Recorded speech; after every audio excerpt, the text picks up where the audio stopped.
perancangan kewangan ada 7 perkara. Yang pertama ialah cash flow ataupun aliran tunai. Dalam cash flow, formula yang kita gunakan ialah income tolak expenses sama dengan surplus. Pendapatan tolak pembelanjaan dapat lebihan. Contoh, kalau income seseorang itu 5,000 sebulan, pendapatan pembelanjaan 4,500, dapat lebihan 500. Inilah formulanya. Itu pertama.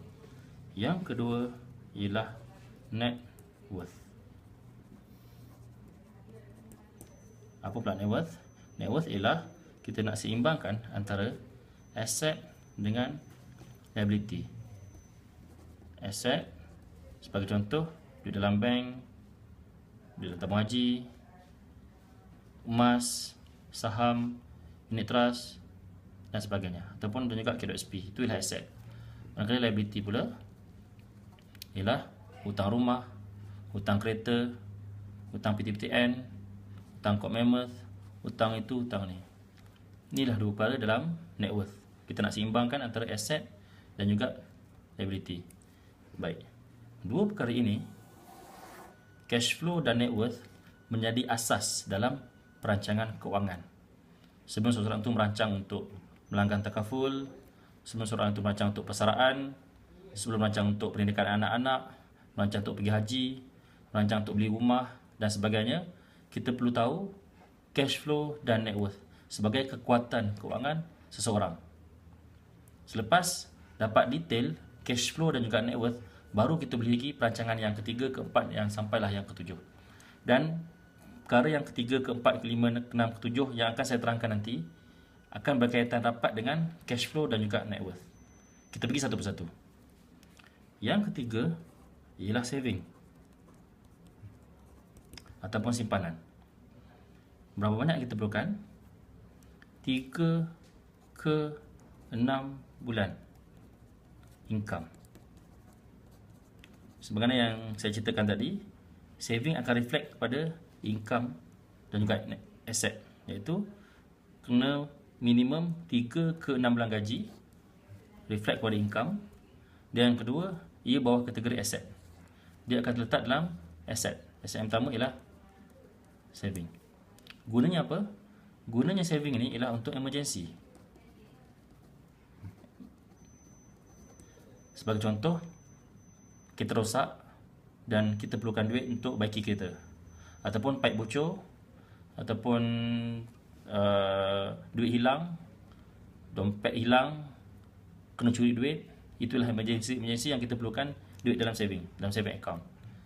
Dan the worst scenario, situasi yang terburuk kita gunakan saving ialah sekiranya kita diberhenti kerja. Berhenti kerja. Jadi dengan adanya 3 ke 6 bulan gaji, sekiranya kita diberhentikan kerja, kita masih lagi boleh survive menggunakan saving kita selama 3 ke 6 bulan. Itulah gunanya saving sebanyak 3 ke 6 bulan. Dan ciri saving ada 2 ciri. Yang pertama, dia liquid, mudah cair. Dan yang kedua, no charge dan juga no risk. Kenapa?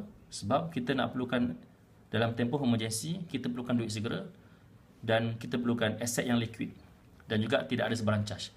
Hari ini kita letak 1,000, esok boleh dapat 1,000. Minggu depan kita letak 1,000, duit tetap ada 1,000 tanpa sebarang charge. Baik, itu yang ketiga. Yang keempat ialah protection. Protection inilah yang disebut sebagai takaful. Dan ia berbeza dengan saving. Dia gunanya untuk emergency juga. Tapi emergency dalam konteks takaful ialah emergency yang kita tak boleh nak bekerja dan tidak mendapatkan income lagi. Iaitu 3 perkara. Sebab sebagai 3D. D yang pertama ialah death. Bila berlaku kematian, dah tidak boleh ada income, tidak boleh bekerja. Yang kedua, D yang kedua ialah disable. Disable sama macam death, tak boleh bekerja dan tidak ada income, tapi dalam masa sama masih lagi perlu makan, perlu minum, perlu tempat tinggal. Itu disable. Yang ketiga ialah disease. Sama macam death dan juga disable, tidak dapat bekerja dan tidak ada income. Yang kedua, apabila berlaku disease, masih lagi sama macam disable, iaitu masih lagi perlu makan, perlu minum, perlu tempat tinggal. Dan yang ketiga, kos sara hidup, kos perubatan terpaksa tanggung disebabkan penyakit tadi. Jadi inilah 3D yang kita perlukan sekiranya berlaku emergency. Sekiranya hanya mengharapkan duit saving, maka dia akan habis dalam tempoh 3 ke 6 bulan. Jadi sebab itu dalam financial planning kita perlukan satu lagi instrumen dipanggil sebagai takaful untuk memberi perlindungan sekiranya berlaku 3 situasi ini: death, disable ataupun disease. Baik. Apa yang kita perlu protect? Yang kita perlu protect ialah cash flow dan net worth tadi. Iaitu yang pertama, kita nak protect income ataupun disebut sebagai income protection. Itu yang pertama, untuk protect income kita. Yang kedua, yang kita nak protect ialah liability. Sebab satu hidup kita bina liability. Kita beli rumah, hutang, kita beli kereta hutang, hutang kad kredit, hutang kad mammoth, hutang itu, hutang ni. Jadi kita perlukan satu instrumen untuk settlekan hutang. Kita sebut sebagai debt settlement. Debt settlement ini dapat dibina melalui kaedah protection dengan takaful. Itu yang kedua. Dan yang ketiga, kita nak mengelakkan aset ini daripada terhapus akibat berlaku musibah emergency tadi. Iaitu kaedah yang kita gunakan ialah asset preservation. Apabila berlaku musibah, maka aset masih lagi kekal tanpa perlu dicairkan untuk cover musibah-musibah yang berlaku akibat death, disable dan juga disease. Keempat. Yang kelima dalam financial planning ialah investment. Investment untuk apa? Ada beberapa tujuan. Yang pertama, tujuan dia ialah untuk membina passive income,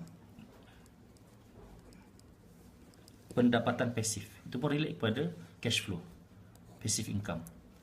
Yang kedua, untuk membina aset ataupun asset appreciation. Asset appreciation ataupun capital appreciation. Apa beza kedua-dua ini? Contoh, kalau kita beli rumah, kita dapat sewa. Sewa rumah ialah passive income. Dan rumah yang sama, bila berlaku kenaikan harga rumah,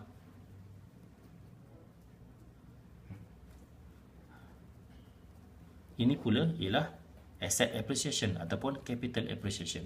Begitu juga dalam investment lain. Contoh macam saham. Saham ada dividen.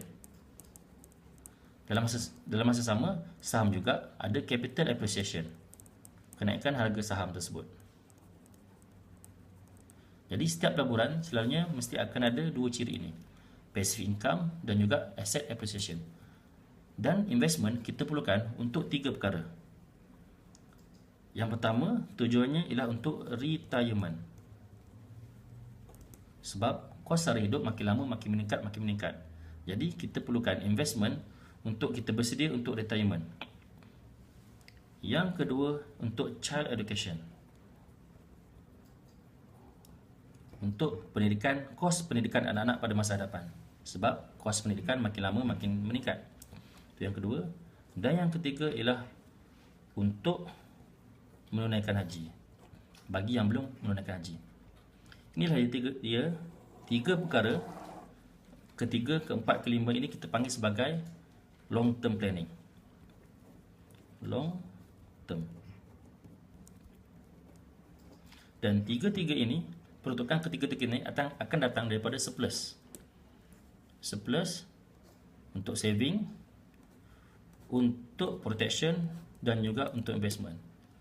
Dan kita bagikan setiap satu ni 10% untuk saving, 10% untuk protection dan juga 10% untuk investment. Yang keenam ialah purification. purification ini merujuk kepada zakat dan tax bagi contoh, dan ini juga akan relate kepada cash flow dan juga net worth. Bagi contoh, dalam zakat ada zakat pendapatan, dalam masa sama zakat juga ada zakat simpanan.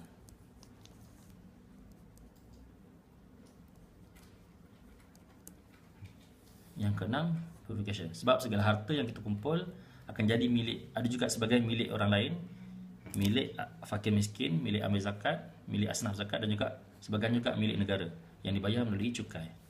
Dan yang akhir sekali, yang ketujuh dalam financial planning ialah distribution, ataupun disebut sebagai pewarisan. Sebab segala harta yang kita kumpul sewaktu kita hidup, akhir sekali akan diagihkan kepada ahli waris. Yang sewaktu kita hidup, kita perlukan wasiat, dan selepas meninggal, harta tersebut akan diagihkan dalam bentuk faraid. Dan kedua-dua ini perlu pentadbir,